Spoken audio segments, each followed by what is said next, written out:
আসসালামু আলাইকুম এভরিওয়ান, আশা করছি সকলেই ভালো আছেন। আল্লাহর রহমতে আমিও ভালো আছি। চলে এলাম আরো একটি নতুন ভিডিও নিয়ে। আজকের ভিডিওটির টপিক হচ্ছে কিভাবে ঘরে বসে অনলাইনেই বাংলাদেশ রেলওয়ের যে ই-টিকেটিং সার্ভিসটি রয়েছে সেটা কিভাবে গ্রহণ করবেন। এক কথায় ঘরে বসে কিভাবে মোবাইল ফোন বা কম্পিউটার বা ল্যাপটপ বা পিসি দিয়ে কিভাবে বাংলাদেশ রেলওয়ের যে ট্রেনের টিকিটটি রয়েছে সেটা ঘরে বসে কিভাবে ক্রয় করবেন। তো বেশি কথা না বলে চলুন শুরু করা যাক। তবে যাওয়ার আগে একটি কথা বলে নেই, যারা এখনো আমাদের চ্যানেলটি সাবস্ক্রাইব করেনি প্লিজ সাবস্ক্রাইব করে সাথে থাকা বেল আইকনটি বাজিয়ে রাখবেন। আর যারা ফেসবুক পেজ থেকে ভিডিওটি দেখছেন তারা অবশ্যই ফেসবুক পেজে লাইক করে ফলো অপশনটি চালু করে দেবেন। এতে নিত্য নতুন প্রয়োজনীয় যে সমস্ত ভিডিওগুলো সবার আগে আপনি দেখতে পাবেন। তো ফার্স্ট অফ অল, আপনি আপনার ল্যাপটপ বা কম্পিউটার বা যদি আপনি মোবাইল ফোন ইউজ করে থাকেন তাহলে অবশ্যই মোবাইল ফোন বা ল্যাপটপের যে গুগল ক্রোম ব্রাউজারটি রয়েছে সেই ক্রোম ব্রাউজারটাই ওপেন করে নেবেন। সেক্ষেত্রে গুগল ক্রোম ব্রাউজারটি সেফ মনে হবে। সব ক্ষেত্রেই ট্রাই করবেন গুগল ক্রোম ব্রাউজারটি ইউজ করার। তারপরে এখানে সার্চ নামে অপশন আসবে, এখানে জাস্ট লিখে দেবেন ই টিকেট। ই টিকেট লিখে দিলে দেখুন লিখতে দেখা পাবেন ই টিকেট বাংলাদেশ রেলওয়ে, এটাই জাস্ট ক্লিক করে দেবেন। ক্লিক করে দেওয়ার পর এখানে দেখুন লেখা আছে প্রথমে যে ওয়েবসাইটটি রয়েছে eticket.railway.gov.bd, এটাই জাস্ট ওপেন করবেন। তো বন্ধুরা, ওপেন করার পর এমন একটি ইন্টারফেস পাবেন। এখানে দেখুন লেখা আছে লগইন নামের একটি অপশন আছে, জাস্ট লগইনে ক্লিক করবেন।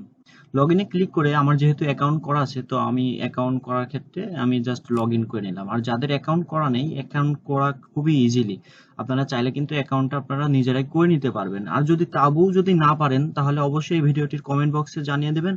ইনশাল্লাহ আমি চেষ্টা করব যে কিভাবে অ্যাকাউন্ট করে দিতে হয় সে নিয়ে বিস্তারিত ভিডিও জানিয়ে দেবো। এখানে দেখুন লেখা আছে ফ্রম স্টেশন, মানে আপনি কোন স্টেশন থেকে উঠবেন। মনে করেন আমি ঢাকা থেকে খুলনায় যাব, সো ফ্রম স্টেশন ঢাকা দিলাম, দেন টু স্টেশন খুলনা দেব, খুলনা দিয়ে দিলাম।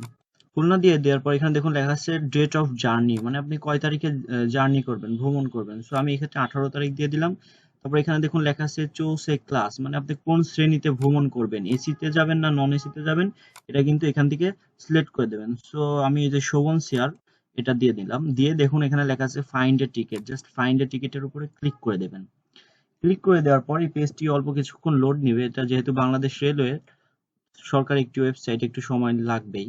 এখানে দেখুন শোভন সিয়ার নামের একটি অপশন আছে, এখানে দেখুন অনলাইনে টিকিট 61টা টিকিট কিন্তু শো করতেছে, মানে অনলাইনে টিকিট 61টা আছে। দেন কাউন্টারে কয়টা আছে সেটাও কিন্তু শো করতেছে। প্রত্যেকটা টিকিটের অনলাইনে কয়টা আছে এবং কাউন্টারে কয়টা আছে সেটা কিন্তু শো করে দেয়। দেন এখানে দেখুন ট্রেনের নাম যেটা রয়েছে সুন্দরবন এক্সপ্রেস। দেন এটা ঢাকা থেকে ছাড়বে সকাল 8টা 15 এবং খুলনা যেয়ে পৌঁছাবে 5টা 40 মিনিটে। এখান থেকে চাইলে কিন্তু আপনারা দেখুন লেখা আছে ট্রেন ডিটেলস। ট্রেন ডিটেলসে গিয়ে আপনারা এখানে কিন্তু ট্রেন কোথায় কোথায় স্টপেজ দিবে, দেন কোন কোন স্টেশনে দাঁড়াবে সমস্ত কিছু কিন্তু এখানে বিস্তারিত দিয়ে দিয়েছে। চাইলে কিন্তু আপনারা এগুলো দেখে নিতে পারেন। এবার আসা যাক যে কিভাবে টিকিট ক্রয় করব। টিকিট ক্রয় করার জন্য এখানে দেখুন লেখা আছে বুক নাও, আমরা জাস্ট বুক নাওতে ক্লিক করে দেব। বুক নাওতে ক্লিক করে দেওয়ার পর এখানে দেখুন সিলেক্ট এ কোচ, আমাদের কোচ এখন সিলেক্ট করতে হবে, মানে আমরা কোন কোচে যাব। দেখুন প্রত্যেকটা কোচে কিন্তু শূন্য শূন্য দেখাচ্ছে, শুধুমাত্র জ, ঝ, নিয় নাম্বার বগিতে শুধুমাত্র আমাদের সিট গুলো শো করতেছে, দেখুন লাস্টে 3টাই। সো আমরা যে নিয় নাম্বার বগিটা আছে এটা 39টা সিট খালি আছে, এটাই যাব।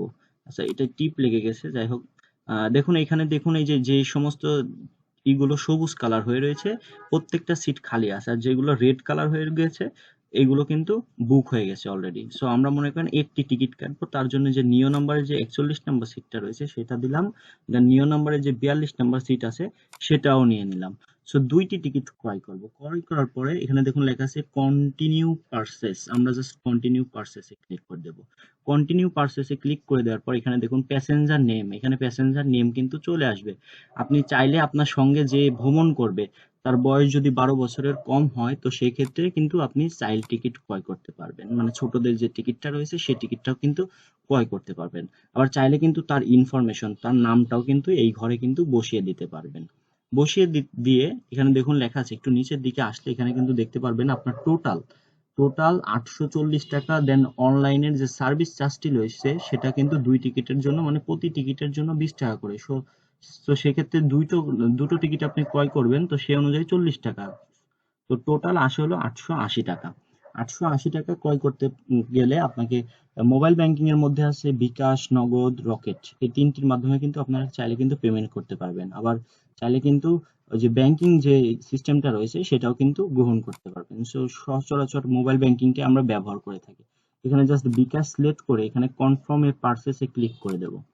কনফার্ম এ পারচেসে ক্লিক করে দেওয়ার পর অবশ্যই অল্প কিছুক্ষণ অপেক্ষা করলে এখানে কিন্তু যে পেমেন্ট যে সিস্টেমটি রয়েছে সেই পেমেন্ট সিস্টেমের যে পেজটি রয়েছে সেই পেজটি কিন্তু ইতিমধ্যে ওপেন হয়ে যাবে। এখানে কিন্তু আপনি আপনার মোবাইল নাম্বার, দেন ওটিপি নাম্বার, দেন বিকাশ পিন দিলেই কিন্তু আপনার টিকিটটি অলরেডি কনফার্ম হয়ে যাবে। সাথে সঙ্গে সঙ্গে আপনি একটি টিকিটের পিডিএফ ফাইল পেয়ে যাবেন, সেটা ডাউনলোড করে মোবাইলে রাখলে কিন্তু আপনি বাংলাদেশ রেলওয়েতে সেফলি জার্নি করতে পারবেন। তো এই ছিল আজকের ভিডিওটির বিস্তারিত। যদি ভিডিওটি ভালো লেগে থাকে তাহলে অবশ্যই ভিডিওটিতে লাইক দিয়ে আমাদের চ্যানেলটি সাবস্ক্রাইব করে আমাদের সঙ্গে থাকবেন। ধন্যবাদ।